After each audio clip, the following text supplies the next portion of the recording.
All right, well, welcome. Happy Sunday. Hope everybody had a great afternoon. My name is Peter Noonan. I'm the superintendent of schools here in the City of Falls Church, and this is my friend Wyatt Shields, who's the city manager. And we've got our esteemed mayor here, and he would like to maybe say a few words to get us started this afternoon. I don't know if that one. Yeah, we can try it. This one on here? I know you all can hear us, but we're also.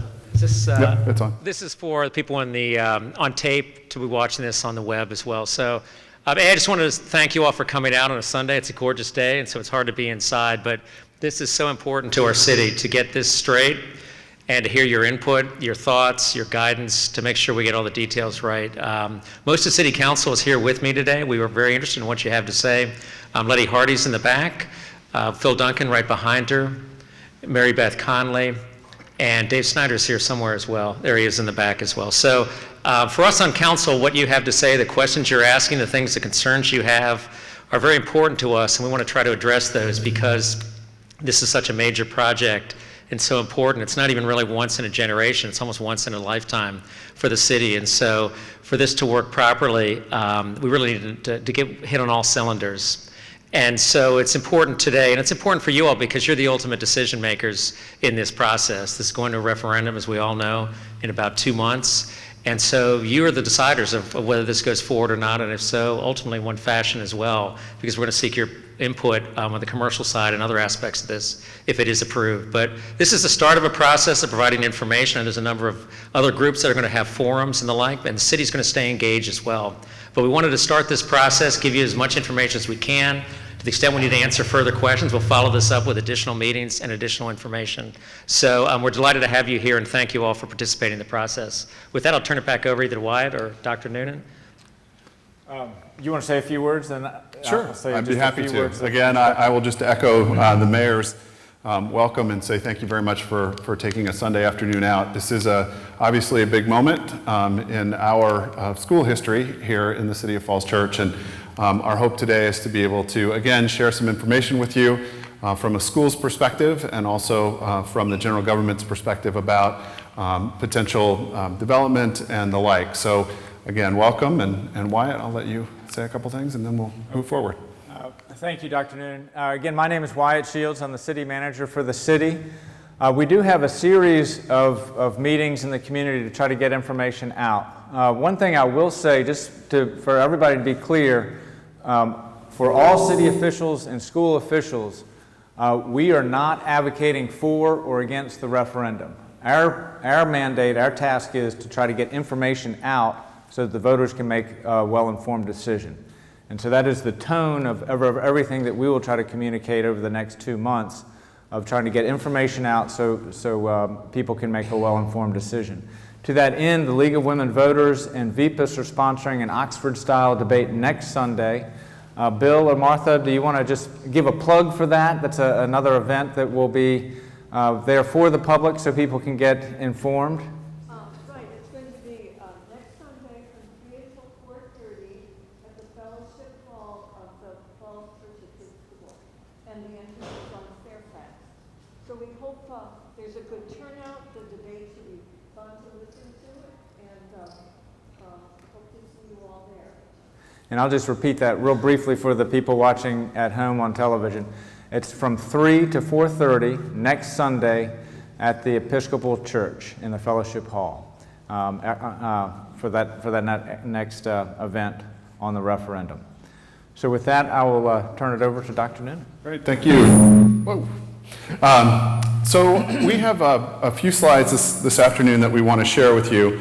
And many of you have seen some of this before. So as you're hearing it again for the second, third, fourth time, perhaps it will continue to resonate with you or continue to make sense to you, or there still may be some questions that you have about what it is that we're talking about with respect to either the school program or to the general government side and the bonding process. So we would invite you, after we go through our slides, to open it up to some questions that you may have that both Mr. Shields and I would be happy to answer as we move along. We have scheduled an hour and a half for today's activities, and so hopefully we'll keep ours as brief and as concise as possible. as we move forward so that we can get to your questions that you may have as well. So let me start with this idea of 21st century schools. I have had an opportunity in my career. I've been very fortunate as a superintendent, assistant superintendent, and principal to open and build brand new schools before. A couple of high schools, 2 middle schools, and an elementary. And as a consequence of being able to do that, one of the things that we really have looked at in the construction process is what are the impacts of school buildings on school programs and overall wellness. And one of the things that we want to really try to pay attention to in this process that we're going through is what is the outcome of a new building going to potentially mean for us in the City of Falls Church. And the first is programmatically. One of the things that we know is that when students come into buildings that have higher ceilings, wider hallways, better HVAC systems and the like, their student outcomes actually improve. And also what we know is that the way that we instruct students now, based on research and evidence-based research as well, is that when students are collaborating around projects and doing things together, that their opportunities for learning are enhanced as well. Our current facility as it is now doesn't allow for those 21st century opportunities that we look for. There aren't really great spaces for collaboration. There aren't great labs for our students to study in. Obviously, STEM and STEAM education is really important to this community and the broader community as well. And we don't have currently the facilities that would be appropriate in the long term for our students to really engage in some of these STEM and STEAM activities. So we are thinking about what does the structure of a building look like and how does the building itself support critical thinking and collaboration and problem solving, great communication skills. And ultimately, how does that building then also not only enhance academic outcomes, but also other kinds of outcomes as well? And we know that health and wellness is important to us as well.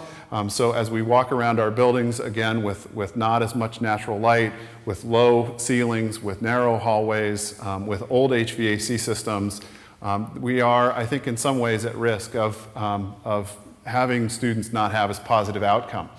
So when we think about what we're committed to as a school system here, we are absolutely committed to a really strong pre-K program that has facilities that are commensurate with the instructional programs and the academic programs we have here. One of the things I'll just share with you up front is when I came to the City of Falls Church and started in this position on May 15th, and I'm fortunate now I can start counting in months as opposed to days of my tenure here, is that I knew walking into the system that we had really great and powerful and strong teachers and really great and powerful and strong leaders and really great kids. But what we didn't have were the facilities that matched that. And what I saw when I did my tour of Falls Church before I even applied were some facilities that needed some help.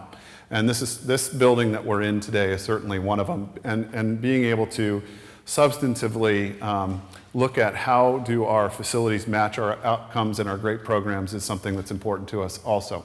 So the projected costs, and you'll see this in a number of different slides today, is pretty high. And there's no doubt that that's a risk anytime that we are going out for any kind of bond. And again, I'm not advocating for or against. My hope today and my tenor and my tone is just giving you information. But we know that there's always a risk anytime you go out for a bond. And I want to make sure that I, in some way, also portray for you what the risk is if we don't have money to upgrade our facilities. Where that money comes from, I don't, as the school superintendent, I care obviously because I care about the community, but there are multiple ways to get money, right? There's the bonding process and then there are other ways through the CIP. Either way, we are going to need some money to, if the bond doesn't pass, to upgrade our facilities, for example. And there are a number of things that we need to upgrade here at George Mason if we were not to have the bond referendum passed. And the first, and there are two that are really important. One is the infrastructure here in this building. We have done the calculations, and what we know is that the current HVAC systems, the current electrical systems, the current plumbing systems, and the current lighting systems need to be brought up to speed. There's also a number of ADA requirements that we currently don't meet here at George Mason High School. So if the bond doesn't pass, we are going to have to expend nearly $40 million in those upgrades within the next few years to be able to have appropriate HVAC, appropriate roofing, appropriate electrical, plumbing, and our ADA access. That doesn't really take into account, so let me stop there and just say, as I was talking with our facilities and our folks, what would it look like if we spent that $40 million to upgrade the systems at George Mason? How would we functionally look different? And the truth of it is the building would look exactly the same. The only difference is in the winter our kids would be warm, and in the summer they would be cool, and there would be a better plumbing and electrical infrastructure, and our roofs wouldn't leak. So that first initial influx of money would be required to upgrade the infrastructure. That doesn't necessarily or at all actually take into account the potential growth that's happening here in the City of Falls Church. We know between now and 2030 that the projections tell us we can expect somewhere in the neighborhood in the next 12 years of about 1,480 students in George Mason High School. This building currently has a capacity with the trailers, with the TLC, of 873 students, I think is the right number. And I'm looking at Mary Beth. it's kind of in that neighborhood, 870 or 873. So we know that we're looking at a significantly greater number of students between now and 2030. So we will have to do something to accommodate the students that are here in the City of Falls Church. So that could mean there are lots of ways to deal with student growth, right? One of the things we could do is we could put more trailers in or have a trailer farm. We know that that number of students would require about 25 more classrooms. So we would then have to do the site and grading work somewhere on this site to incorporate 25 portable classrooms to house that growth, to house those students. Another option would be to potentially do a 25 classroom addition here at George Mason, and in current dollars, that's about a $30 million cost to the city. So when you take that, let's just say we're gonna look at an addition to accommodate for the growth, and you look at the amount of money that would be required for the infrastructure, we're looking at about a $70 million infusion that is needed here at George Mason just to bring our systems up to speed and to meet the capacity issues that we have with the students that are coming. So those are two things that I wanted to make sure that I'm trying to be really clear about, is that if the bond doesn't pass, there's still an awful lot of money that needs to be spent here at George Mason High School to bring it up to speed. We know currently also that there are some other things that we would look at that would certainly be supported if we were to look at some infrastructure upgrades, and that is that we would have to look at what are the overall operating costs of our building. Right now we have very inefficient windows, we have inefficient roofing systems, we have inefficient HVAC systems, and if we were to have a new building, we would be looking at the geothermal system. So the long-term operating costs would be reduced. It would be a better system. The other thing that we need to pay attention to, and I mentioned this before, is if we looked at a 25 classroom addition, in today's dollars, it's between $30 and $40 million. That's in today's cost. So if we were looking out 5 years and thinking about a 5-year potential increase in that cost year over year, it exceeds that 30 to 40 million pretty quickly. And the other part of it is if we don't pass this bond and we have to look at upgrading our systems here, we lose the opportunity of any economic development, because this building would stay on the 10-acre site that is being looked at and reviewed for economic development. So the idea being that, and Wyatt, Mr. Shields is going to talk about how some of the costs can be offset with the economic development. So there are risks either way. We recognize that there's a risk of letting a bond for $120 million, but there's also significant risk if we don't have the bond, because we do have to upgrade the systems here. I want to spend just a second doing a little rumor busting. I thought that this might be useful because I will tell you I had a really great evening on Friday night at the tailgate. I hope many of you were there. I think some of you were there. And I listened really carefully to what I was being asked and what I was being told. And I brought a few things that I just thought I would share that came up at the tailgate that were sort of surprising to me. And the first is that the school board has looked at a multitude of options for what we could do or what they could do to create a facility here that would meet the quality that our schools and our community are asking for. the decision was to build new. And the reason that the school board really weighed both the renovation and the new building was one, programmatically, but the other was the opportunity to offset a significant portion of the cost of new through the economic development. So they are all in on this idea of, if we build new, we will give 10 acres for economic development. In fact, we looked at multiple renovation options that were bumping up against the $100 million mark. So even the cost of doing a full renovation of our building was only about a $20 million difference than building new. And it just didn't there was no good business case for us to look at why we would renovate for $100 million as opposed to build new for $120 million and have the 10 acres for development. The second is that the school board didn't select the most expensive model. There's a number of people out there that are saying that they believe that we've selected the most expensive model. We didn't. There were another option or two that were exceeding the $120 million. One of the big ones that came out on Friday night, because everybody was there for football, was that the stadium was going to be torn down. There's no plan to tear the stadium down. That field's really important to not only our local community here at the school for our high school sports, but it's also used, as you all know, throughout the community. One of the really great things, if you have a chance to get up and look at some of these pictures, is that if we look at this conceptual model, a portion of the high school moves into the existing practice field, but we are looking at building another practice field that potentially could be bigger on the other side of the street. So in the end, we may end up actually with more space.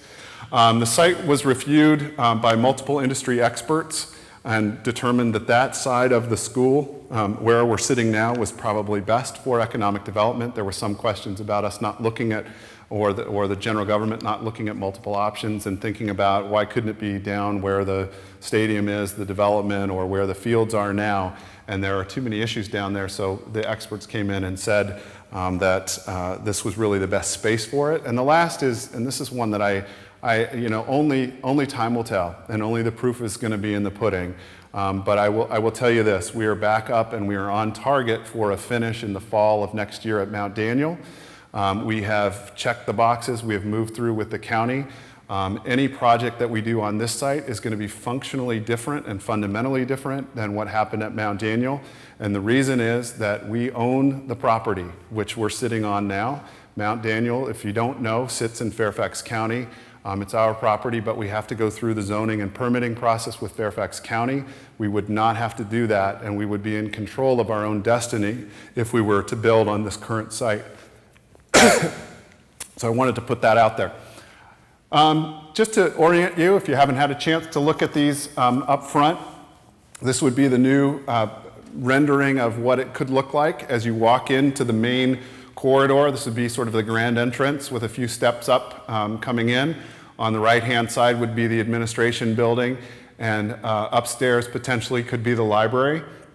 To the left would be the cafeteria, but this is one conceptual idea of what the front would look like. Looking at it from a bird's eye view, this is the existing Mary Ellen Henderson site. The place that Mary Ellen Henderson would connect with the new George Mason High School would be right in this area here. For those of you that were here on Friday night, it's about where the tent entrance was. And that area would be connected because those two cafeterias could then share some space and share some efficiencies with kitchen and the like. So we would have a brand new cafeteria here for the new George Mason site. This was the front, so you'd be coming in the front into the commons area. This again was the administration area and the library or media center. And then this would be a new competition-sized gym, which means that we would be able to host regional events. We'd be able to host a number of events which are economic drivers for our city as well. When we have students that are coming in for major competitions, they have to stay somewhere and eat somewhere, so we would want to feed them here in the City of Falls Church. And then we'd have the 5-story academic bar, and this academic bar would be 5 levels of interdisciplinary teams and some content teams. You'll see, again, the stadium would stay. The baseball field and the softball field would be redone, potentially. And then the tennis courts would be moved up onto firmer ground. And so that's where those would be located in this design. The new practice field would be across what perhaps could be called School Street. There's a future space for a future pool if we were to put a pool in at some point. And then where we sit now is on this site of the 10 acre, that would become the 10 acres for development, proposed development. Just another bird's eye view, the massing of these buildings and what it would look like. So we'd have the road here, potentially a road here that would come up to the foyer entrance area.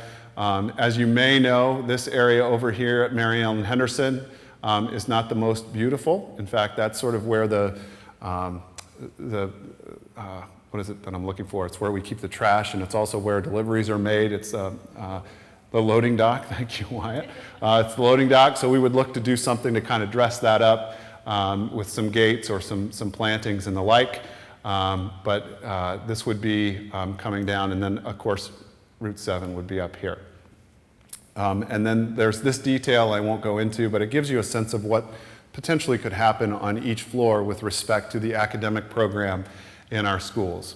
So those are my big sharings with you today. My hope is that some of the takeaways from what I'm sharing with you are, as we've done the review of the systems here in our current George Mason High School, if the bond doesn't pass, there's still going to be significant costs, upwards of $70 million to accommodate for the growth here in the city over the next 5 to 10 years. So we would either need to build an addition or have those temporary trailers. We'd want to upgrade the HVAC systems and the like. And the other is that students are coming. Again, we have to do something for our students that are coming, and we look forward to working with you now and into the future around the work here in our school. So at this point, I'll turn it over to Mr. Shields and give him the handoff here, and we'll take your questions when Wyatt's done. Okay, thank you, Dr. Noonan. Let me catch my breath. I stood up a little bit too quickly. Let me start by introducing Kieran Bawa is our finance director, and she is here. She created a lot of the numbers that we'll present tonight.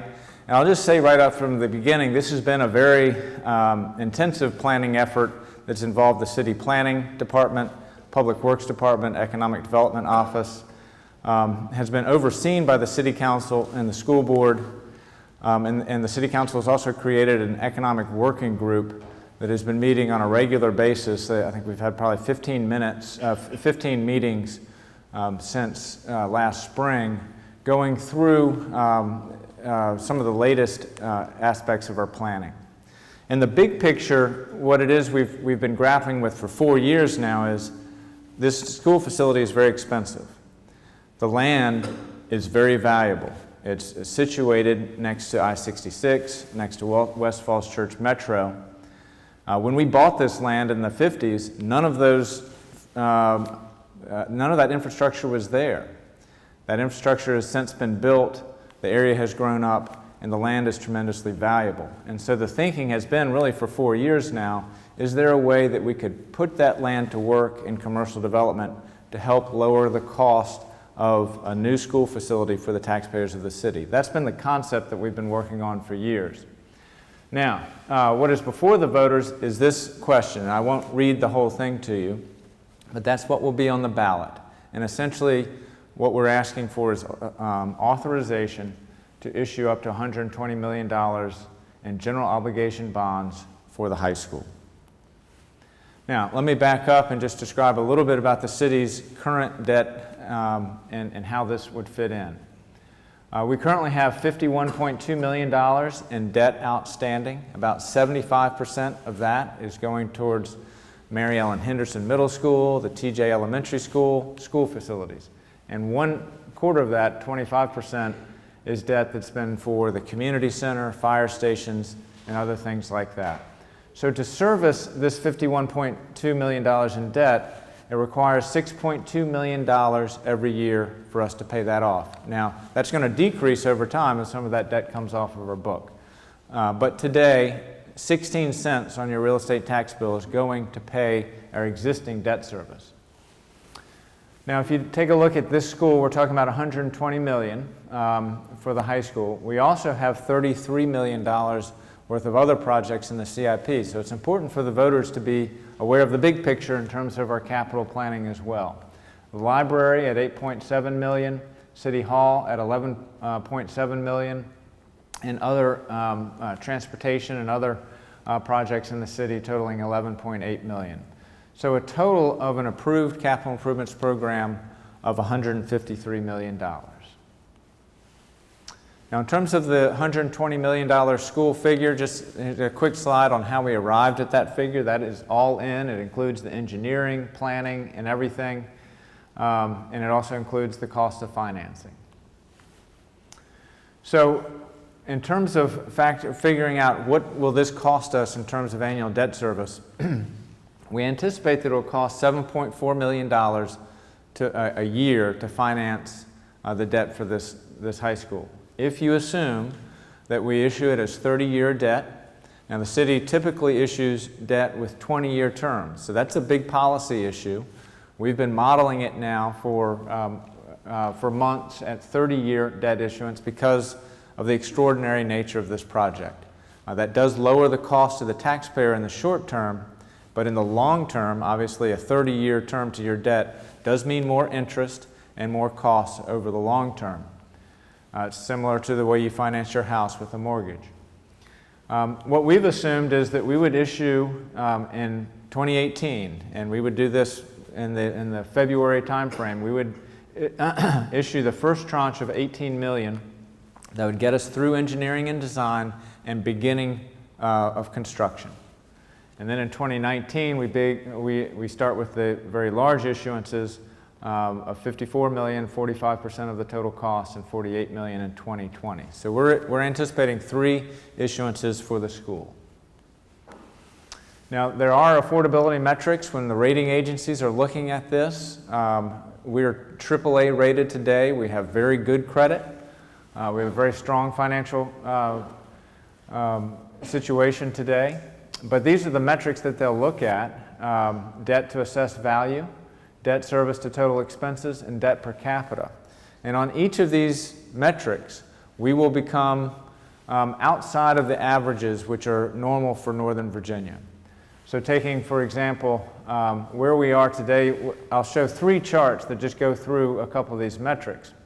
And these really illustrate the seriousness of this undertaking. So currently, about 1.5%, our debt is the equivalent of about 1.5% of the total assessed value of real estate in the city. And so that's below average for Northern Virginia. That red line is the average at 3% of assessed value. If we adopt and carry out the full CIP, the high school plus the library plus City Hall and the other projects, we will be just under 5% of assessed value. And that's also the City Council's adopted policy cap. Debt service versus expenditures. In a slide back, I talked about how 16 cents on your tax rate goes to debt service. That's about 7% of the annual budget goes for debt service. That's where we are today. And with the full CIP, we would exceed 16%. And that would be the highest in the Northern Virginia area. And so that's an indication of the size of what it is we're trying to accomplish here. And then in terms of debt per capita, that's a metric that the rating agencies will look at as well. Currently, we're slightly over the Northern Virginia average of just under $4,000 of debt per man, woman, child in the city. And we would go up to about $14,000 of debt per man, woman, child in the city. So we have known for 4 years that a new high school is a major financial undertaking. We've been aware of that, and that is why we have thought very seriously about trying to use economic development on this campus to try to help mitigate some of the risk and the cost of the taxpayer. Taking that approach does carry some of its own risks, and so I want to talk about those as we go forward.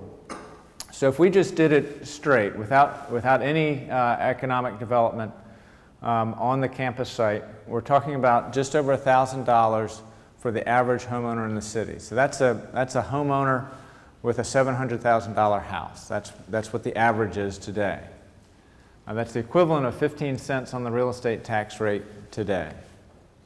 So what we are projecting, and we'll go through the assumptions behind these projections, but with a 10-acre commercial development on the high school site, that exposure would be $280 for the average homeowner, or the equivalent of 4 cents on the real estate tax rate. So it does have a very powerful impact on considering the affordability of the project. But we need to understand very clearly what that means and what some of the risks are associated with that. So we've been looking at this for a long time. This slide really just is to try to convey that. This has not been kind of a Lone Ranger effort. This has been one that has been highly collaborative with people in the development industry. We've been in steady contact with Fairfax County, VDOT, UVA, and Virginia Tech over the past several years to discuss this with them, to identify issues and try to address them early in the planning process. We've also had market reaction to this idea. We got an unsolicited proposal 2 years ago. We put out an RFP a year ago. We decided not to proceed with those efforts principally because it was a highly confidential process. When we put that RFP out under state law, we had to keep the responses confidential until there was an unveiling, and then the voters, the public would see it. And that's not the way the city typically does its business, and so we took a step back from that process to have a more public planning process for the schools. More recently, we've completed the Perkins Eastman feasibility study that Dr. Noonan described. We've done a land valuation study with the firm of Alvarez and Marsal, and put together a strategic marketing roadmap for the property. The basic concept is that the community school, as Dr. Noonan described, playing field on the front, and this additional detail that I wanted to just convey is the planning department has been thinking that having a green promenade or a green sward that would connect Haycock Road to the school facilities, lined on both sides with retail and mixed-use development, could be a concept that the market might respond positively to, and also create an amenity around which the commercial development could occur. But in terms of what it is we're talking about in terms of commercial development, densities of probably 5 to 6 stories closer to the schools, possibly up to 10 stories closer to Haycock Road in terms of the densities that the market has indicated to us they think would be appropriate for this site. We've also been thinking about this site in the larger context of the entire West End, how it ties in with the UVA and Tech site to the north, WMATA's property. WMATA is interested in redevelopment of its parking lots. The Federal Realty property where the Giant Shopping Center is to the east, the Gordon Road Triangle where Don Byers, the principal property owner, the city is a property owner, and others. So that this planning can be thought of in a more holistic way for the entire West End side. Alvarez and Marsal did a valuation study for the 10 acres. They arrived at a value of approximately $43 to $45 million if it were structured as a ground lease, not as a fee simple sale, but as a ground lease with a long term. That they thought that with this program, that's likely what the value could be. So they put together a program that had a very strong retail component, office. It does have multifamily, some age-restricted multifamily, a hotel. There's been a lot of discussion about a hotel being potentially a good amenity for this site. Over 1 million square feet of development on that 10 acres. So that would be an FAR of about 3 if people are in the development business and are used to that type of language. So with a high school cost of $120 million, the land value, which is projected to have a potential yield of $43 to $45 million if it were put under a land lease, we would have the land lease structured so the payments would come to the city early in that land lease as opposed to spread out over a long period of time. And then using the city's fiscal impact model, we've projected a net fiscal yield. So after you subtracted out the costs for police, for school, to educate the students that would come out of this, we estimate that with this program it would generate over 150 students is what our model would project with the multifamily units in it. But there'd be a net positive fiscal impact of approximately $3.1 million per year once it was fully built out. So when we talked earlier about the tax rates and the impacts on the single-family homeowner, these assumptions are built into that model in terms of how that would work. So obviously with this approach, there are risks. The principal risk is the risk of that much debt, that much leverage on the city. There is, because of the way that we're trying to take this approach with economic development, the fundamental issue there is that we're looking for a third party that they will need to perform. They will need to perform on a schedule that is agreed to. They'll need to do the things that they say that they're going to do, and there's risk that markets could turn. They could default on their obligations to the city. Those have to all be part of our thinking about potentials that we'd be looking at. Obviously with the school, cost control risk, other financing needs that could come up in the city, operating cost risks, those have not been fully quantified in terms of what the operating costs for the school would be. We think that actually they could be, just in terms of a new structure, they could be lower for the building itself, but there could be other issues as we grow as a school system. And lastly, the credit downgrade. I mentioned earlier we're AAA rated. That means we can get capital markets, we can get funding at low interest rates. That's a good thing. But when we take on this much debt, there's the potential that we would have a downgrade. So in terms of schedule, so how all this fits together, the main concept is that while the school is undergoing its engineering and design as a lead up to the school procurement process, at the same time, we would set the planning and the zoning for the 10 acres of the site. And this would only really get formalized if the voters authorize this to proceed in the referendum on November 7th. We would have about 14 months to do that engineering and design for school and the marketing and zoning for the land. Our goal would be to enter into a land lease and development agreement prior to issuing the debt for the construction of the new school. So that would be a precondition before we issue that $54 million tranche of debt, is that we'd have that agreement in hand. Then, while the school is being built, which will take 2 years, we'd go through the site plan process, which will be very public and open. They would apply for their building permits on the private commercial side, and September 2021, the new school opens. So that's the 5th graders today would be the entering 9th grade class for that school. And then after that happens, the existing school where we're standing today would be demolished, and the private sector would then take possession of the land that they have the 10-year or the long-term ground lease on for the private development. So that's the schedule as it's been envisioned by us after looking at this for many years. Now, one thing that we do want to make sure everybody's aware of, there are a lot of reports, there are a lot of studies on this site. They are all posted on the city's webpage. So if you just go to the home page, one of the first things you will see, and you'll see it all the way between now and the referendum, is one of the sort of the news alerts will be, either to plug, the upcoming debate or any kind of event. We'll always have a link to all the reports and information right on the home page of the city webpage. And then similarly, the schools will do the same. And so our goal is to make sure that all the information we've had as we've gone through this discernment process, the public has easy access to it.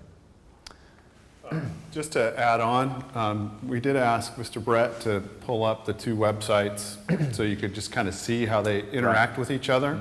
The idea was to link our 2 sites so that regardless of whether you go to the school site or you go to the general government site, you'll see 2 buttons, and one of them is the financial information and the other is the school information. So right now you're on the Falls Church government site. But if you want to go over, you can just click, show me some information about the schools, and there's some information there about the feasibility study, some project history, and some of the other materials that came from the school. And if you want to go back to the general government side, and want to see some information about financial, you can just pull that up and there's all of the information there. So the idea is that you can go back and forth between the two really easily to be able to pull up the information necessary to make the best decision you want to make. And if you're not finding the information you're looking for, contact us and we'll make sure that we understand what your concern is or what the information you're requesting and try to figure out how we can get that posted. So with that, I believe we want to open this now up to questions. And I do apologize. I think our goal was to be done in a half an hour. We did 45 minutes. But what we would ask... That's on you, man. Yeah, that's my fault. I apologize. So what we would ask, if you do have a question, just so that your question is accurately captured for the taping and the rebroadcasting, if you could come up to the microphone here and ask your question, if you could identify yourself and then ask your question or comment, and we'll go from there.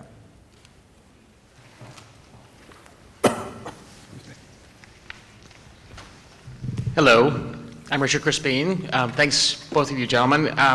I got 3 questions. You mentioned operating inefficiency costs. Can you estimate what those operating inefficiency costs are on the existing building over the remaining lifetime if we don't rebuild? You also mentioned you're contemplating a land lease, not a fee simple sale. What is the impact on the valuation and the tax yield of doing a land lease instead of a fee simple sale? And thirdly, you mentioned that the tax yield impact would be phased in.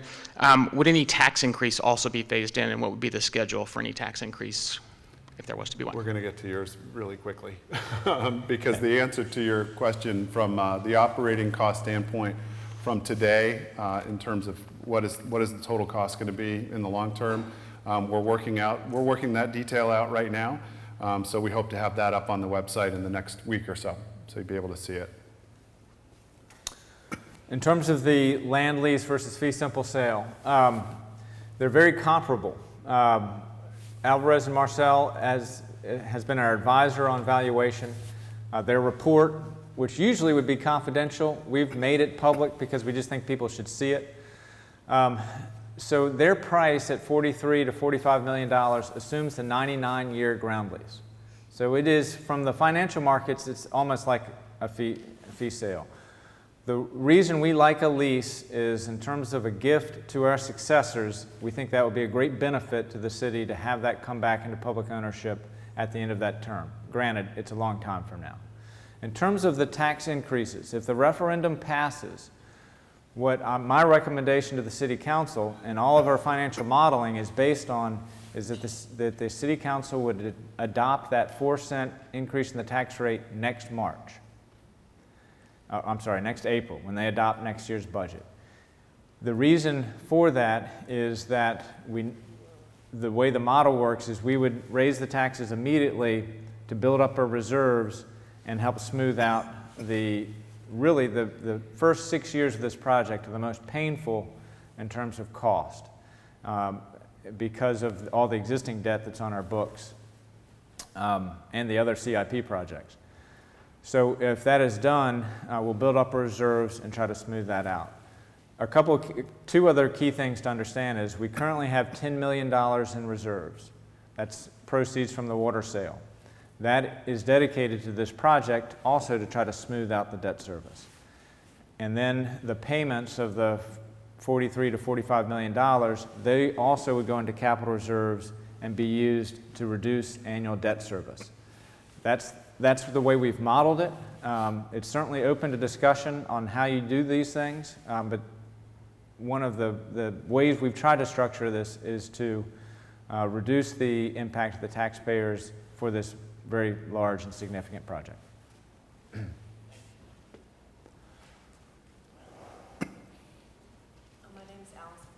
And I have a couple of questions. First of all, has environmental studies and has there been some geotechnical studies, has that already been completed? And are those results available to the public? And if they haven't been done, is that in the soft cost? Are the cost of those in the soft cost? That's one question. And then I heard in other discussions that the school board had really done a dive into the renovation and whether, and that obviously sounds like it's going to be a whole lot of money and then we'll just have a renovated building. But I was trying to find the details of that. I mean, where's the backup to, there's a page that says, you know, hybrid and this is how much it would be, but where's the backup to that? Where can we look at the detail to find out where that number, you know, where that number comes from? So I'm just really curious about, because people are asking me about that and I can't answer any questions because I can't find any information about the renovation, a proposed renovation, like where those numbers come from. Sure, we can go back to Perkins Eastman and ask them to provide us the detail, because they were the group that gave us the information about there were 2 or 3 different renovation options that were on the table, and both of them costed out close to $1 million, or $100 million, so we can get that detail also posted. With respect to your first question, in terms of geotech, can you respond? Well, when Mary Ellen Henderson was built, there was geotech done in that part of it, and that does include where a lot of the high school construction would be. So we don't have perfect information on that. That is part of the soft costs that were in that slide. You know, we get the That's right. blueprints all printed and then suddenly there's like a tribal burial ground or something and we, you know, can't dig there. We also did a EIN, economic impact, environmental impact statement back for Mary Ellen Henderson. And we've been doing facility improvements on the site since it was a farm. And so we have very good knowledge as to, you know, buried tanks, there are none. Other environmental issues, there aren't any. However, as part of the permitting process, there is that box you need to check. And my other question, I'm sorry, is just I saw the breakdown of the costs and I don't see, it says construction costs, soft costs. What is the cost for site work? Is that included in the construction That costs? is included. It is included. Okay, and then I guess. It's engineering, site work, and then the actual construction costs. Okay, so site work is all complete, all included in there. And I'm just trying to understand, and it would be great if we get some more detail about why I'm just trying to figure out the square foot, the cost per square foot of the whole project, because I'm looking at Tinner Hill, and the total construction cost for that was like $55 million, and that's a 500,000 square foot construction project, and this is 300,000. So I'm just trying to figure out, just do my own, just understand why there's such a delta in costs per square foot. So is there some backup that we can have to the estimate?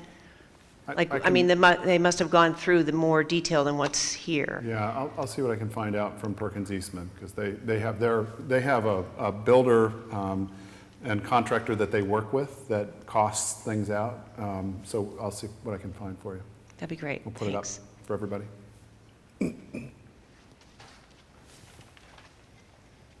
Hi, my name is Cecily Shea, and I have a couple of questions regarding the $70 million.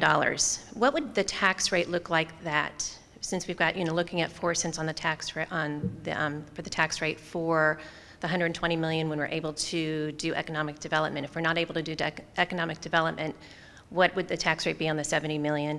And also along with that, Wyatt, you have a couple of charts which were the debt to assessed value and debt per capita for the 120. Is there any way that you could create some of those charts to see what that would be like for the 70 million also? We could.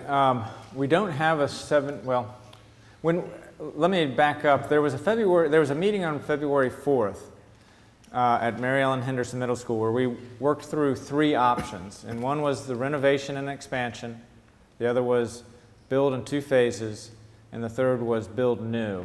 And we did have a renovation number and an expansion number that came from Arcadis for that modeling exercise. And so we can go back to get those numbers in terms of what our debt service cost was for that option. Hi, Sharon Scholler. I have 2 questions for the city and 1 for the schools. The first question for the city is that in terms of the unsolicited proposal, there was a lot of information going on that included a free school. And I was wondering if you could talk a little bit about whether it was actually free school or what that was, if you can reveal that information. And the second question I have is the charts that you showed in terms of debt service per capita and things like that. Is there any way that that could be done with the economic development included in order to offset that? I don't know if that's something that can be done. And then also, Peter, in terms of if the referendum doesn't pass, and you were talking about, $40 million just basically to get the school up to standard, and then maybe another 20, 30, $40 million to add classrooms. Would that include additional cafeteria space and common use space?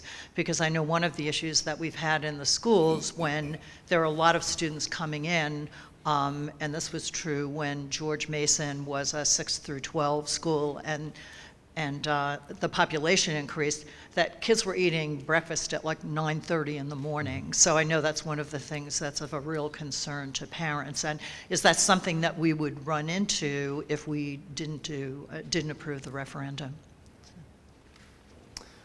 Let me try the first two questions. One, unfortunately, I cannot speak to what the unsolicited proposal proposed, and that was one of the problems with that process.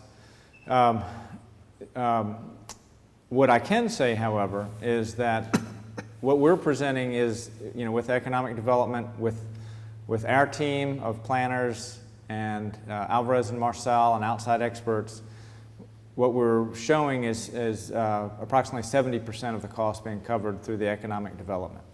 That's pretty consistent with what ULI said back in 2014. It's been consistent with a lot of the people that we've spoken with even before the formal valuation study that was done this spring. The key to that is understanding all the assumptions behind that, and that's why we've made that document public. It's on the web so anybody can read it. And I've forgotten the second question. Can you modify the charts to show economic development? I would be uncomfortable doing that, and here's why. The rating agencies, what they care about is what's the general obligation debt that you can have outstanding. So they're going to look at it the way I've shown it. The economic development piece, they also want, the rating agencies, and we've spoken with them as many times as we lead into this project. We've been speaking with the rating agencies about this project since 2007. And, but what they have consistently said when we have explained to them very concisely the economic development program and how we think it will help pay for the school, their view is that's fine, that makes sense to us, but you need to be very clear with the voters when you go to referendum, what is the full cost? And that's that 15 cents, over $1,000 for every, for the average homeowner. And so we will consistently say that in every publication, and I think from the people who are going to buy our bonds, they want the community to understand that that could happen if the economic development is delayed or for whatever case it may be. My personal view is, having worked this and had many discussions with the development community, this is a fairly, it's not a complicated site once it's delivered to them, and they feel very confident that it can be developed and will generate great value. But again, we will be depending on a third party to perform. With respect to the third question, the two associated costs that I was talking about earlier, the $40 million was for just infrastructure upgrades, and then the additional 25, 30 potentially to 40 million would be just for an additional an addition that would be a 25 classroom addition. So it wouldn't have any impact in changing the size of the library, it wouldn't change the size of the cafeteria, it wouldn't change the size of the hallways, it wouldn't change the size of the auditorium. We'd still have the Mustang Gym over at Mary Ellen Henderson, so it wouldn't be a new gym. So it would just be a 25 classroom addition that we priced out.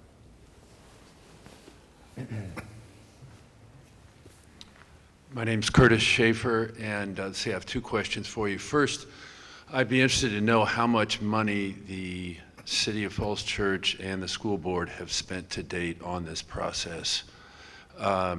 Secondly, if I understood the slide that you presented on the tax bite to the average homeowner, I think you had $1,050 for the $120 million price tag, and then it was reduced to 280 once the commercial piece, the commercial lease was brought into it. Was that correct?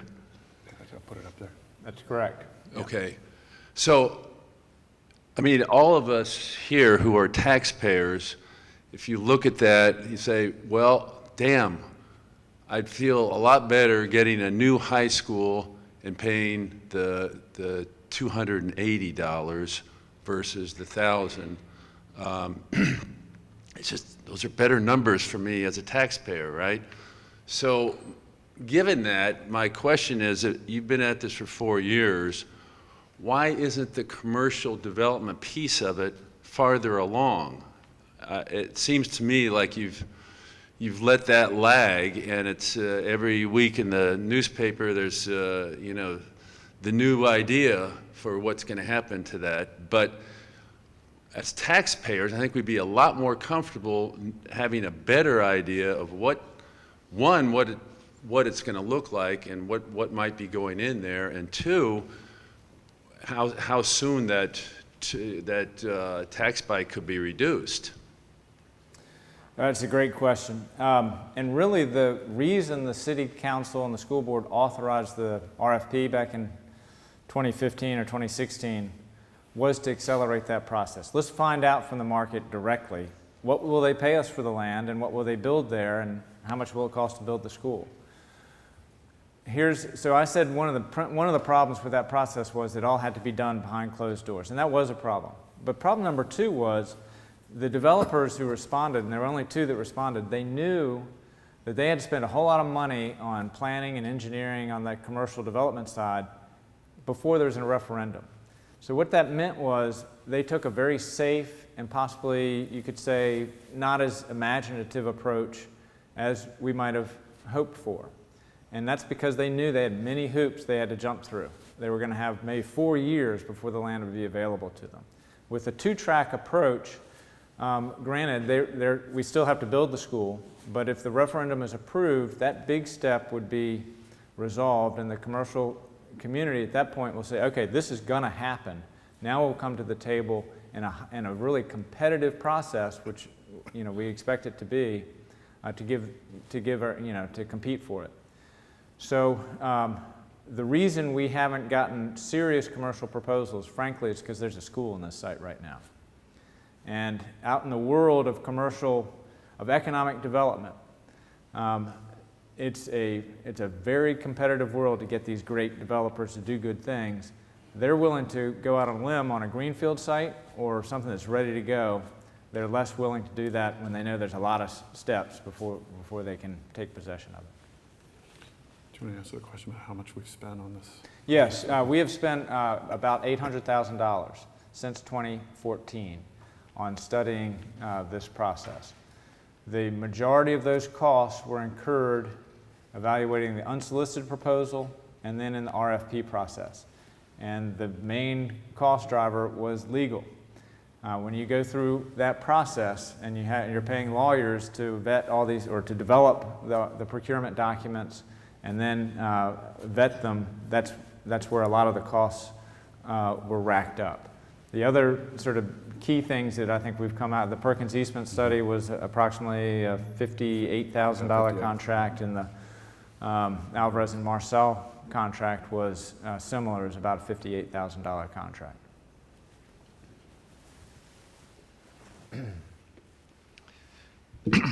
My name is John Limoni. Excuse my voice. This is directed Dr. Noonan.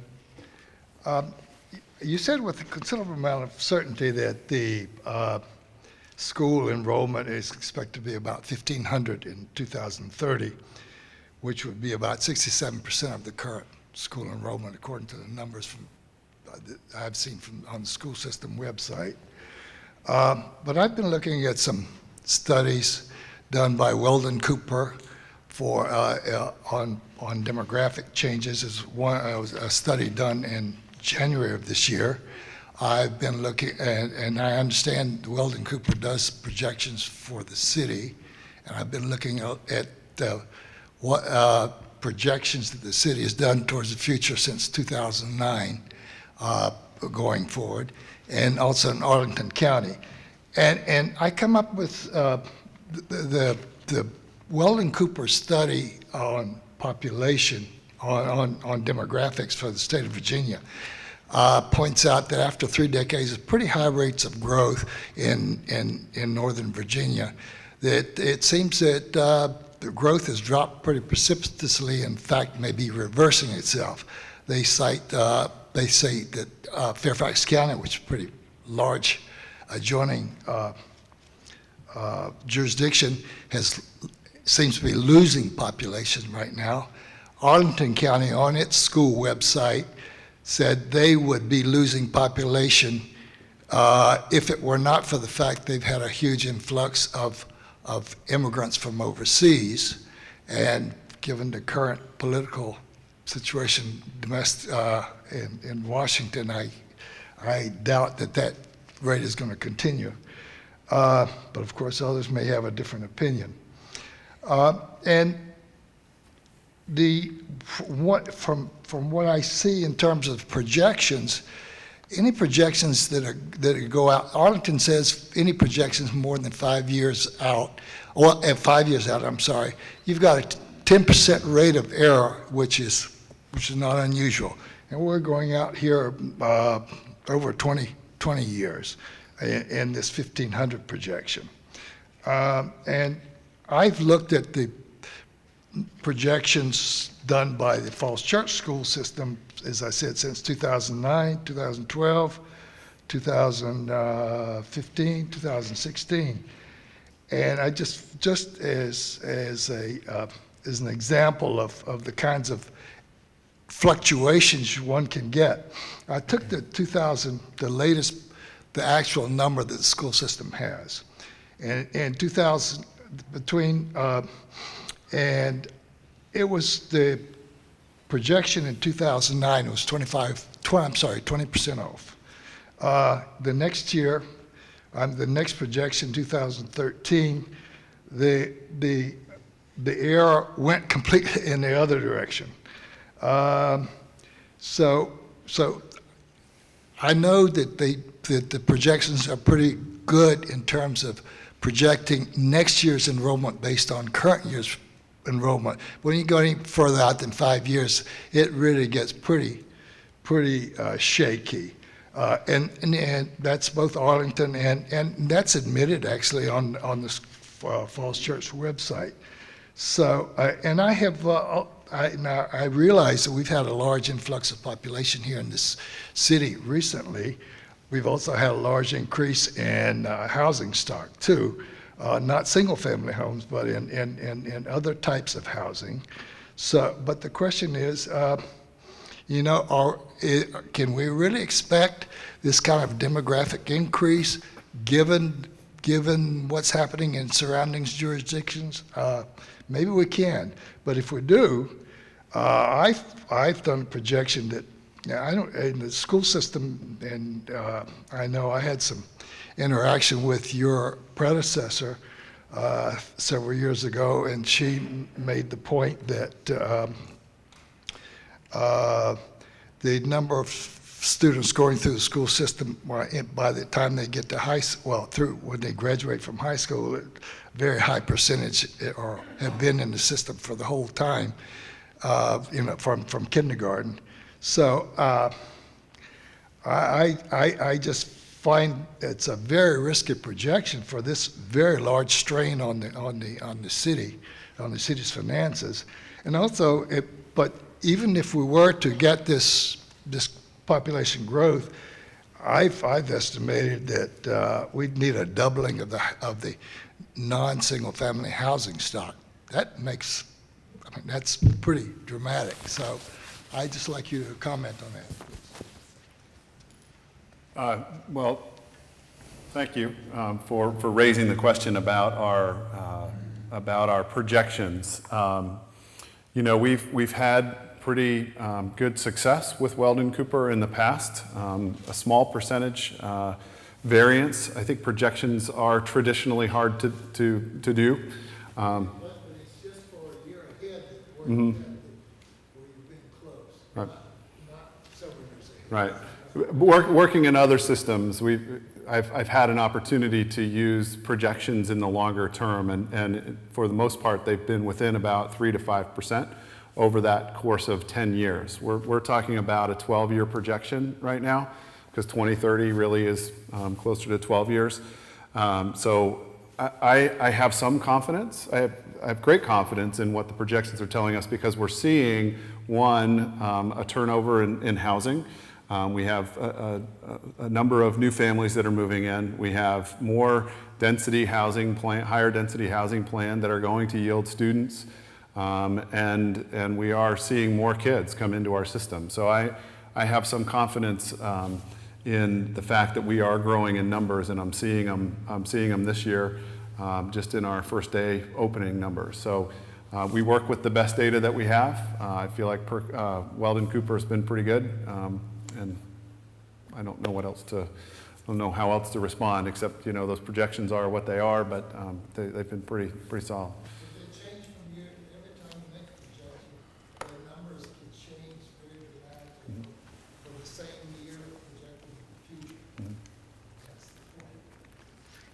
If you could just, a follow-up question on the question prior. Can you give us a little bit more fidelity on how the decisions will be made?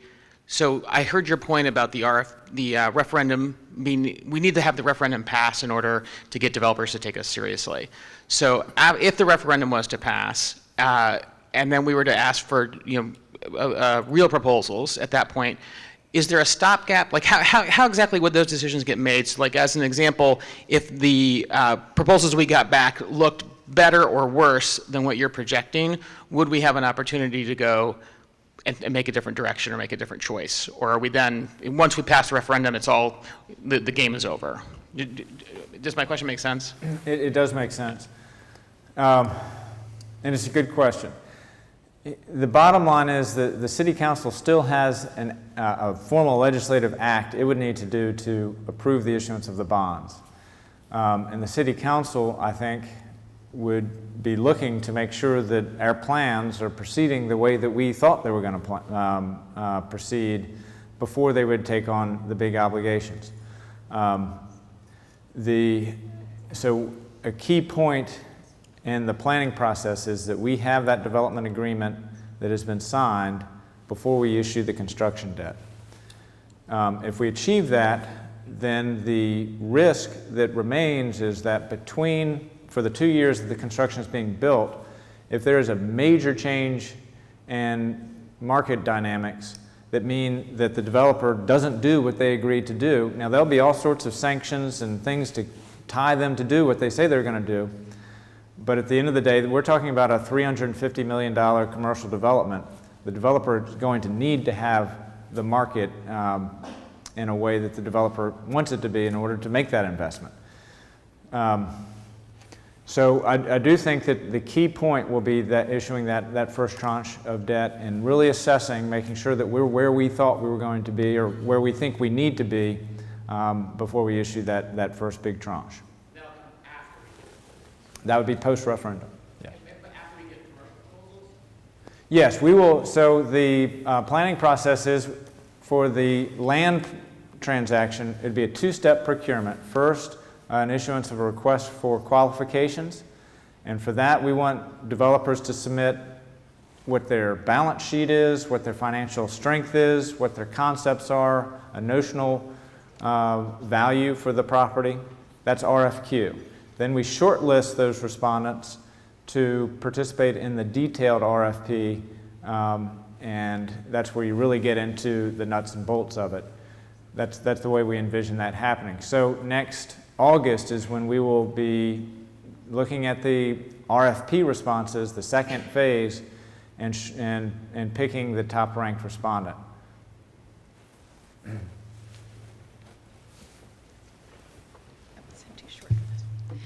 My name is Shauna Russell, and I guess this question is for Dr. Noonan. I've talked to a lot of the younger families and families, I guess, with kids who aren't even in the system in the city. And one of their, and well, I guess you know at that age, it seems like high school is so very, very far away. And so they're really focused, and their concern is on TJ, which I understand is bursting at the seams right now. I know that there's a temporary stopgap that we're going to move some of those kids over to Mount Daniel, but at some point that's not going to be feasible anymore. So where does the TJ expansion fit in this? And I guess their bigger concern is, are we going to be able to sell paying for that on top of this? So. Well, I answered the first part. I'll let you take the tougher one. It does happen quickly, just by the way, as a father of a daughter who just went off to the University of Virginia. It seems like yesterday I put her on the bus for kindergarten. But the truth of it is that Thomas Jefferson is bursting at the seams right now. And our intention is, as that stopgap would be to move the second graders back to Mount Daniel after the addition is done there. We'll be able to maintain that second grade there for several years. And during that window of time that they're able to stay there, the intention is to work through another addition, perhaps at Thomas Jefferson.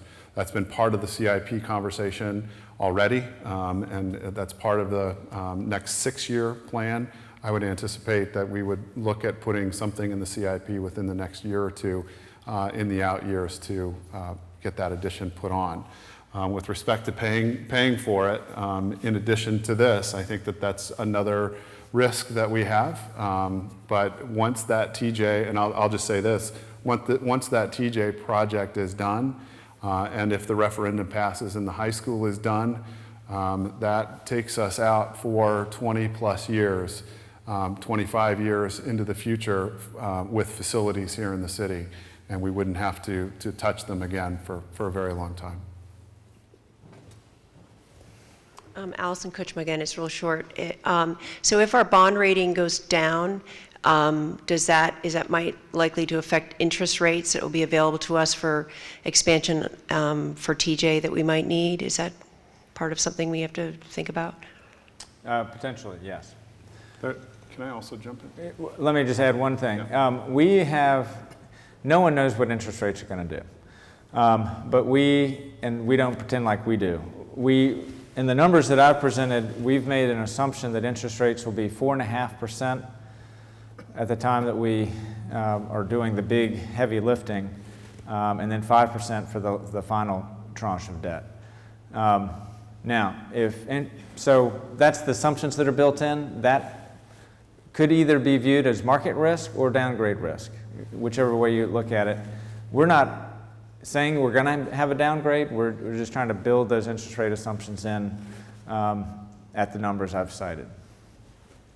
I just was going to add that I believe when TJ's last edition was put on, Virginia Public Education Association was part of that bonding process. That's right. And so that is another outside agency that helps with bonding of smaller projects that doesn't have any impact on the ratings of the jurisdiction that school sits in. So it's another option down the line. Hi, I'm Mary Beth Connolly. I just want to respond a little bit to Mr. Lemoyne's question about growth, and part of that is that as the City Council and School Board looked at the size of high school that we needed, we decided to look at a 1,200 to 1,500 student high school because those enrollment projections are uncertain. So I'm just wondering if Dr. Noonan can talk a little bit about how that works. What's a 1,200 student to 1,500 student high school look like, and how does that help us with flexibility around enrollment so we're not building too big or too small? Sure, good question, or thanks for teeing me up, either way. So one thing we know is that a 1,200 and 1,500 high school, 1,500 high school can look the same from an operational perspective. What it boils down to is the efficiency and the use of the building itself. So for example, in a 7-period, this is going to be way too detailed maybe, but I'll give you a sense of what it looks like.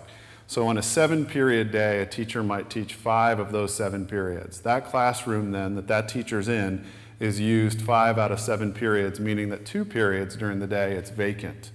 When we build this high school or renovate this high school to accommodate the growth that we have, if we have 1,200 students, the usage rate at our school would be around 75%, which means that 75% of the facility during the day is being used. it gives us the flexibility for us to go up in growth to 1,500 by simply utilizing the building differently. So instead of, if I taught English 5 periods a day and for 2 periods my class was empty, I might use that classroom for 2 periods, and another teacher might come in and teach in that classroom during another period, which makes that utilization rate go up.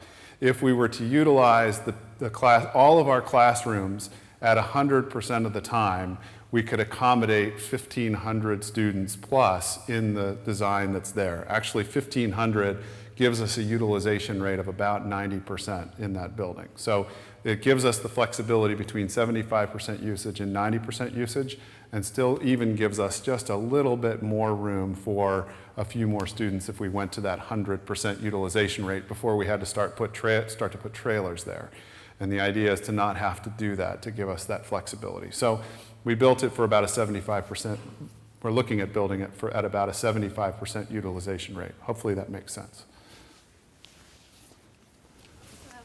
I'm Amanda Henneberg. I graduated from Mason in 2001, and I kind of agree with the sentiment earlier that I don't feel totally comfortable supporting something where we're assuming all the risk up front on a phantom development project. But assuming that kind of sample development that you guys put on the slide earlier takes place, and you might have just kind of touched on this a little bit, but for the multifamily portion of it, that could be upwards of 1,000 new students for all we know. So are you concerned that the development that might take place could, it might be short-term gain for paying off some of this, but more long-term pain that ends up us having to do this over and over again and expanding more and more? It's a great question. One of the things that I know that the general government side has done, and we have used in other school districts where I've been superintendent and worked, is that there are what are called yield ratios based on the size of the unit that's being developed. And my understanding is that for the units that are being at least looked at as potential units for the site that's being developed, they'd be smaller, which means that the yield ratio would be less. And typically, new construction's yield ratio in other jurisdictions that I've worked in a 1-bedroom or even a 2-bedroom is about 0.15 students per unit. So if you were to extrapolate out 1,000 units at 0.15 yield ratio, we're looking at about 100 kids, 150 kids out of 1,000 units. This one is, what was the? 860 units. 860 units. So we wouldn't anticipate any more than 150 students coming out of that. What's interesting about your question, though, is that over the course of the life cycle of that building, when it ages to about 20 years old, we see something shift there. And 20-year-old multifamily units tend to yield more students than newer units. And it's because I think they become more affordable as they're older. And so thinking it out into the future, in 20 or 25 years, that's about half the life cycle of a new building. So it would, again, allow us that flexibility to grow within that 1,500 if that yield ratio were to change. So all of that was sort of calculated into the numbers that you saw up here earlier. And one thing I would add, so when we do the fiscal impact modeling for this development program, if you take the types of units that were proposed here, what it would generate is 100 students. For our modeling purposes, then we multiplied that by 1.5 or added 50%. So we are assuming, I think the official number is 158 students coming out of the economic development if that were the program that ultimately gets built. That 50% add-on was simply done because of that potential, our projection could be wrong. And so that's the sort of the fudge factor that we use to get that 158 student projection. Hi, I'm Ed Salzberg with the EDA, and I have 3 quick questions. First, does the 280, is that the first tranche or the last tranche in terms of the tax rate? So what we are modeling is we would step it up in March, and that would be it. So for the foreseeable future, we would need those 4 cents to finance the school. So it's not like if things go according to the way we've modeled them, it would not be spiky. It would go up and then it would be steady. You're modulating some of those out-year expenses by the increase right to the 4 cents right in the beginning.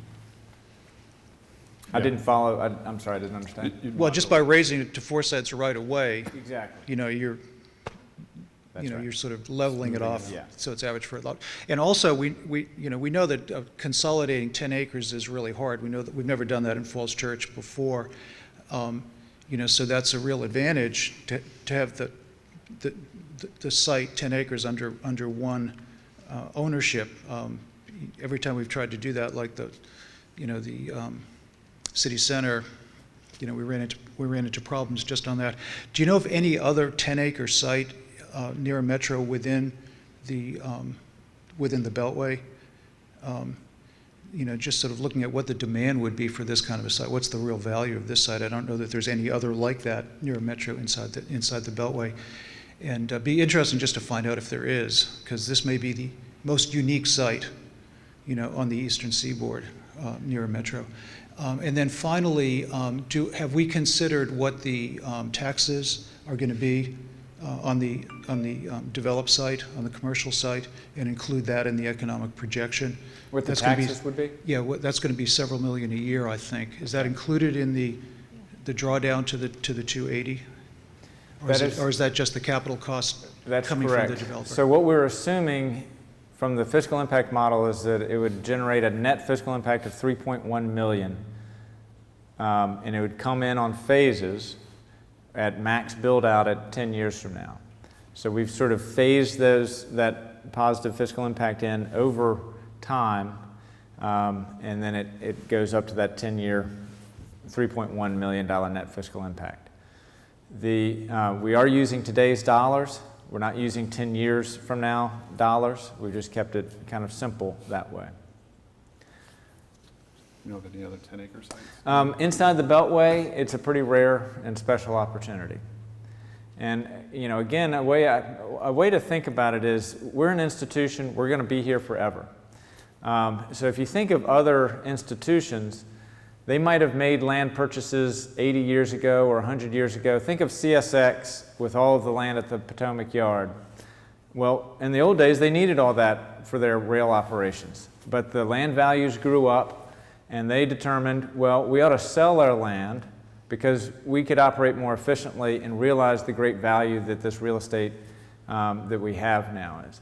In some respects, that's been the thinking here for the past 5 years or so. We've got a big school that we want to make school improvements.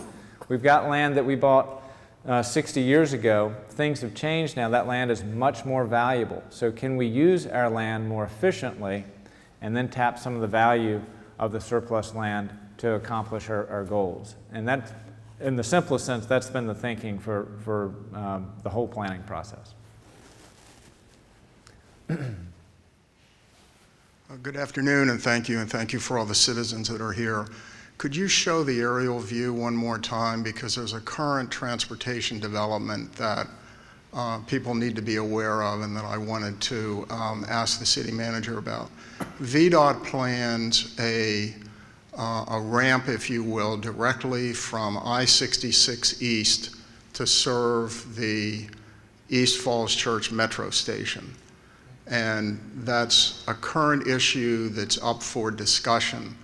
Wyatt, would you comment on that as to its potential impact on the development of the site if that occurs? And then secondly, a question I know a lot of citizens will have: what if they have questions after this session? Thank you. Thank you for that. Both questions. So what VDOT is planning to do, if I can get the pointer to go, they're constructing a facility so that people can go directly from I-66, if you're eastbound, to access this way into the site. And so when we're talking about greater density here, there is concern about traffic impacts. There always are. We do think that this additional enhanced access to the site through the WMATA property is important for spreading the load, and will also make the site more attractive from a development perspective. It is something that we asked VDOT to consider in one of our stakeholder meetings that occurred last winter, and we're pleased that VDOT has pursued that line of thinking. There are other transportation improvements that we're looking for in terms of transit and obviously, importantly, the road network. These concepts are to help spread the load and have more of an urban grid and let traffic choose different pathways to get in and out. And also, a lot of our conversation with WMATA and Virginia Tech is to make their properties much more attractive and more walkable. That will help our property as well. And they certainly agree with us philosophically, and they're undergoing planning processes right now, really in response to the initiative that we've been taking on our site. And then with respect to the question about how do you get more information after this, certainly we would love for you to go onto our websites and see what's there. But if there isn't something that you're looking for, I'll speak for myself, certainly contact me and let me know. If you just slip me an email or give me a call or come by. I'm in the Flower Building on Oak. You could certainly stop by and ask me a question, but I'm certainly open to accessing questions any way that you can get them to me, and I don't want to speak for you. I should have put our email on here. If you write to cityclerk@fallschurchva.gov, that's a great way to communicate with the City Council and with me, and we get that distributed to staff, and we'll respond to questions that way. Hi. Yeah, I have a concern. $120 million is a lot of money, and this is being built on the backs of the taxpayers here in this community. And so what access does the community have to the new facility and the school system, period? I have a nonprofit organization, Tenor Hill, and often we've inquired about using facilities. Now, if the community, and I spend a lot of money on taxes here in this community, the tax rate is very high, and I just think that the community should have some kind of access to what their money is buying. What do you propose? Thank you for that question. The one piece that we're trying to quantify actually is what is the current usage of the community in our schools, and how does that compare to our daily use. I will just share with you briefly that the system that I was in before actually was utilized more after school than it was during the school day by the community. My belief system, or my core value around schools just generally, is that they should serve as a community center. It's a place for us to come together and for us to, like Friday night, have a tailgate party and hang out. But also, if there's a need for a use for a variety of reasons, we certainly are open to having those conversations. We would love to see our buildings used. When buildings are being used, they're less likely to be vandalized. They're less likely to just sit idly by, and we really want that. So I would propose to your question, which is a good one, let us take this new site, if the will of the voters is to have it, and make it sort of something we're really proud of as a community, and let it be a community center. Let it be sort of a beacon, if you will, on the west side to say, this is our school site for our city, and we're all welcome here, and let's join together. So I know we are at 5:30. Do we want to wrap up and stick around? We'll see if there are any additional questions, and what we will offer is we will stay here if there are questions you want to walk forward and ask after the meeting breaks. But before we do break, are there any additional questions? If there was a credit down rate, what would that interest rate look like? And do we have lenders that will loan us the $150 million? I mean, have we talked to them? And if the referendum passes, are lenders on board to loan the money, and will it be at a higher rate or less rate given the comparisons to the other jurisdictions? It certainly has an impact on interest rates. That's why everybody works so hard to have high bond ratings, and we've worked so hard for that.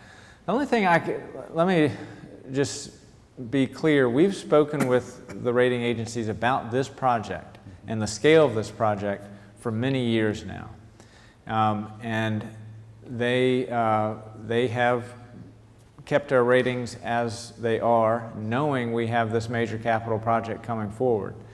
In fact, Standard & Poor's upgraded us about, I think, 3 or 4 years ago because we're building, our financial condition was strong and we were strengthening it. And we were strengthening it knowing that we had a major capital project coming forward. It is important to know, though, for a city our size, what will be rated is this issuance and then the subsequent issuances. And so what we have tried to do is inform the markets that this is coming and have our plan of finance so that the people that rate us and know what that plan is, and there's no surprises. And so all I can say is that with that very clear communication, our ratings have stayed high up to this point. And one last, if I could add one more. Has the building department trended single-family construction and increase of kids on a local city standard, local city study? What the projections are? Yes, just in every, all these small houses. Yeah, you might want All right, so the question is, has the city studied what is happening in our single-family home neighborhoods in terms of the redevelopment that we're seeing of small houses being replaced with big houses? Exactly. Is that the question? We have. So it's a big phenomenon of the old brick rancher being replaced by the approximately $1.3 million new large house, and it's usually with kids. With a lot of kids. That's what's really been driving enrollment growth in the city. We have had. The numbers do bear that out. Let me just finish the response. In terms of our ability to study that, one way we've looked at it is if you look at the whole city, how many houses still exist that are quite possibly going to be torn down and rebuilt. And we've counted them to be roughly about 1,000 houses that still look like that, over the next 20 years that might happen. And, we've been clicking along at about 55 a year. Even through the recession, it's been a very steady number that's been about the number of teardowns or major expansions that we've had in the city.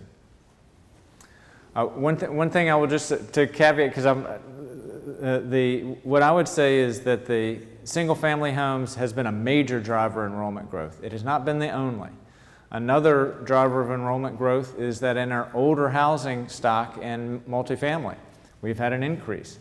Oakwood, as an example, had a pupil generation rate of about 0.1 10 years ago, and it's 0.33 today. No public policy decisions were made on that, but it's been a big change, and so that's been driving enrollment growth, and mixed-use development has driven enrollment growth as well. Since 2004, when the Broadway was built, which was the first mixed-use development in the city, about 25% of the enrollment growth has come from the creation of new multifamily housing stock in the city. 75% of it has come from existing housing stock, single-family homes plus older apartments. Can I give some numbers on this, please? Sure. And this will be, I think this will probably be our last one, and then we'll allow people to break and maybe come up for one-on-one questions. Just to be clear, these are numbers that I've gotten from the school website through 2017. Okay. From 2002 to 2013, single-family houses generated 239 students. From the rest of the housing stock generated 235. So it was about half and half in that period. That's up to from 2002 to 2013. It's been a dramatic change from 2013 to 2017. In that period, single-family houses have generated 86, this is again according to school site, and the rest of the housing stock has generated 306. So the single-family homes have generated about 22% since 2013. The rest of it's come from from various types of multi-units as described on the city website, on the school website. So I find that this myth and being perpetuated, it's really deceptive, and it really angers me very much to hear it repeated over and over again. And I have the numbers here from the school website. I'd be glad to share with anyone. Well, one of the, things we do have in the city is a lot of transparency of where our students come from. And that's really a credit to the schools working with the city planning office so that we know by housing stock, single-family homes, townhouses, condos, apartments, where the students are coming from. So we have great transparency on those. And so. All right, well, at this point, we just want to say thanks for coming again, taking a Sunday afternoon out. Really important issue for all of us to sort of work with together. And on behalf of myself and schools, we're glad you came. Thank you all for coming. All right.